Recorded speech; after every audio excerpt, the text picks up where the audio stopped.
আজকে সকাল থেকে বৃষ্টি যে শুরু হয়েছে সে আর থামছেই না। বাড়ি থেকে বেরোনোর সময় বৃষ্টি, রাস্তাতে পুরো বৃষ্টি, আর যখন ফিরছি তখনও বৃষ্টি। ট্রেনটা আজকে একদম ঠিকঠাক টাইমে চলছিল, তাই আমরা আজকে লাইব্রেরিতে চলে গেছিলাম। তো বললাম পার হ পার হ,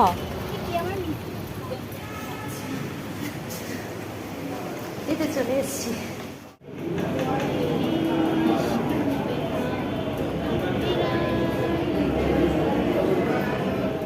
ম্যাম আজকেও আমাদের পড়তে বলেছিল, আর এ গান করছিল। ক্লাস থেকে বেরিয়ে দেখি তখনও বৃষ্টি।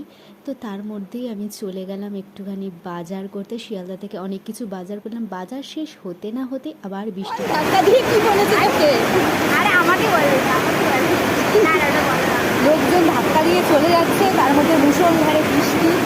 আর আমরা কোন ট্রেনে যাবো সেটাই দেখছি।